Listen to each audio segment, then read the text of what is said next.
kembar, angka 1. Dengarkan ceritanya. Angka 4, angka 5, kembar Kori, angka 6, cukup sampai 6. Sekarang coba kita lakukan dengan kepala sama badan kalian. Coba ini semua.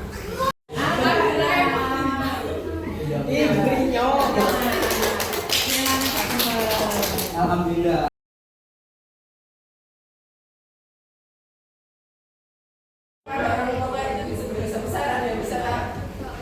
Ada yang bisa. Mengapa durhaka kepada kedua orang tua disebut besar-besar? Kalau menjawab itu budayakan anak-anak dahulu.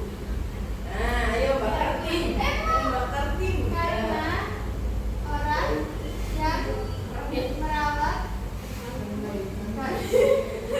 Ya bisa. Karena orang tua kita adalah orang yang apa itu namanya? Dari merawat kita berarti orang tua nomor 1 kita. Orang tua pertama kita. Orang tua kedua kita adalah bapak ibu guru. Kemudian alasannya lagi yang lain? Laki-laki. Kenapa? Ya apa Mbak Nay?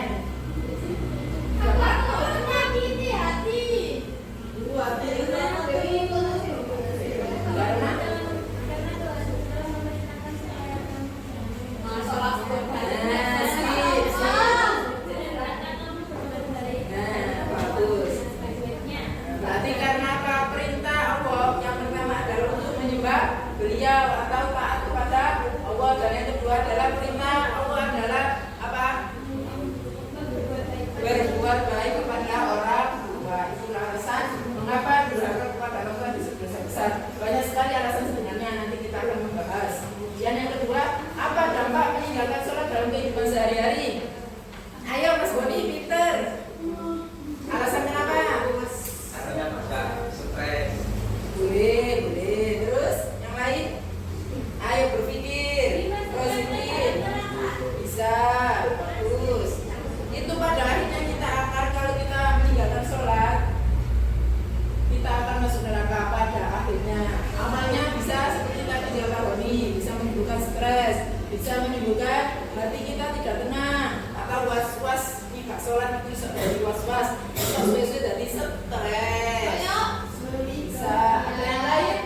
Ya, kalau kita semua menjauhi dosa besar tersebut, kita akan dihapus kesalahan-kesalahan kita. Kesalahan-kesalahan kita itu kesalahan sebelum-sebelumnya yang pernah kita lakukan akan dihapus oleh Allah, dan kita akan masuk surga atau tempat yang mulia.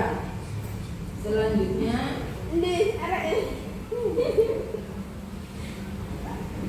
bentuk-bentuk durhaka kepada orang tua. Ini perhatikan, bentuknya ada 2 dalam perkataan dan perbuatan. Dalam perkataan, contoh bentuk durhaka orang tua. Yang pertama, berkata kasar dan membentak. Dilarang durhaka kepada orang tua. Salah satunya berkata kasar. Janganlah berkata kasar, mengatakan saja tidak boleh. Yang kedua, menjawab ucapan orang tua dengan kata-kata menyakitkan. Ada orang tua kita mungkin pas lagi marahan. Nah, biasanya kalau lagi marahan kami sampai ngambek. Biasanya masuk kamar dengan pintunya dikebrok. Nah, itu sebenarnya tidak boleh. Apalagi menjawab ucapan dengan kata-kata yang menyakitkan. Wes gak ngurus. Nah, gak boleh.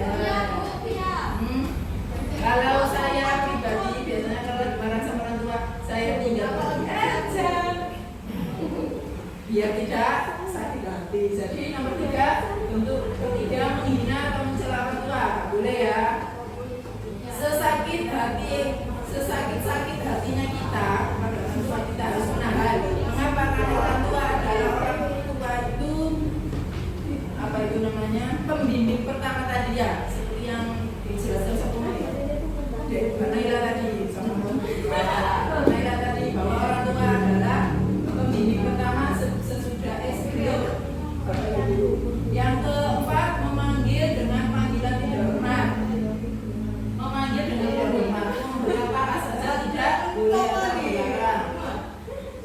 Selanjutnya contoh bentuk dalam perbuatan menyakiti secara fisik tidak boleh apa itu? Misalnya gebuk, apa bahasa Inggrisnya gebuk? Memukul. Berkata asal tidak boleh apalagi dalam memukul secara fisik yang mengabaikan kebutuhan orang tua. Misalnya disuruh ngapain? Belikan apa? Belikan lombok.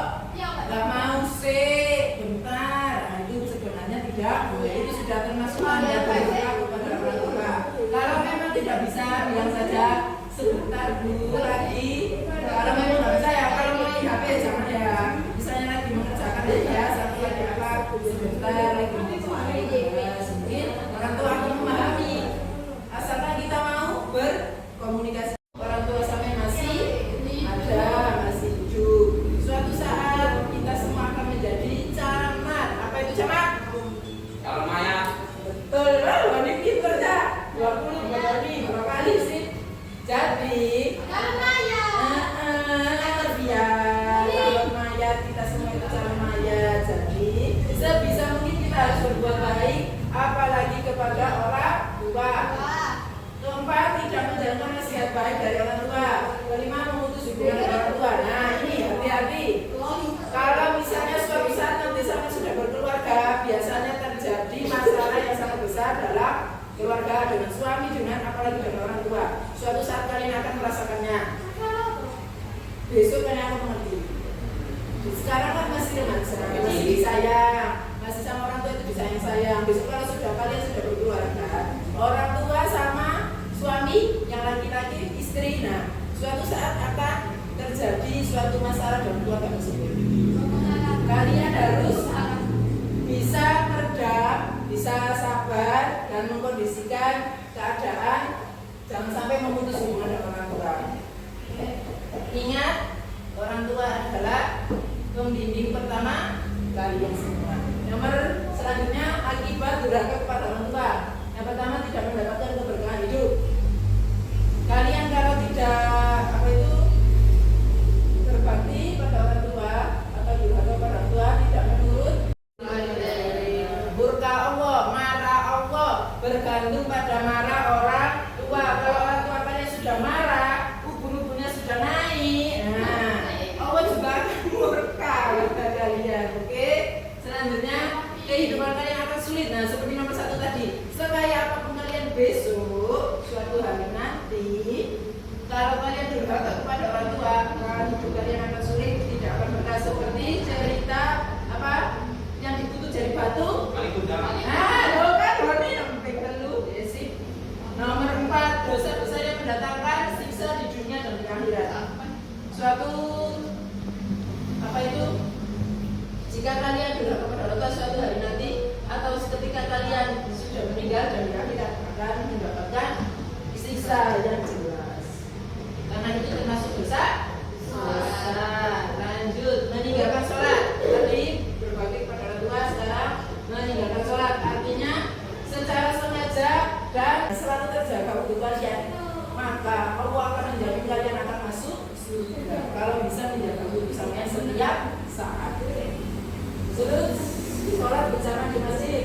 Mengingat bahwa sholat adalah tiang agama, mengingat bahwa sholat adalah hal pertama yang dihisab nanti di akhirat. Hal yang dihisab atau diperhitungkan besok kelak di akhirat adalah sholat. Saya ditambah orang malaikat itu mesti sholat dan nomor 1. Nomor 4, bertaubat jika terlanjur melakukan. Cara apa? Menyesali, berjanji tidak mengulangi, mohon ampun dan memperbanyak amal soleh atau amal baik. Hikmah terakhir, hikmah menjauhi dosa besar, mendapat ridho Allah, memperoleh keberkahan, ketenangan di jiwa dan ketentraman, hubungan dengan keluarga dan masyarakat akan menjadi lebih harmonis, terhapus dosa kecil, menjamin jiwa dan menjadi teladan bagi generasi muda. Terima kasih. Sekarang adalah meninggalkan sholat. Selanjutnya sedikit lagi kita sudah tutup sholat bareng sudah. Kategori meninggalkan sholat, meninggalkan karena mengingkari kewajiban. Mengingkari kewajiban maksudnya sholat adalah kewajiban setiap muslim. Hukumnya jika kita meninggalkan sholat adalah kafir atau keluar dari Islam. Yang kedua, meninggalkan karena malas. Nah ini malas atau menganggap enteng. Yang orang yang meninggalkan sholat, laki-laki digunakan biasanya kan subuh, banyak sekali laki-laki jarang sholat. Kenapa? Malas atau menganggap enteng, enak turu, gimana nih sembahyang tangi. Hukumnya apa? Dosa besar. Nah ada dua hukum menurut ulama. Sebagian pertama hukumnya adalah sebagai fasik, tapi tetap musyrik, disebut orang fasik.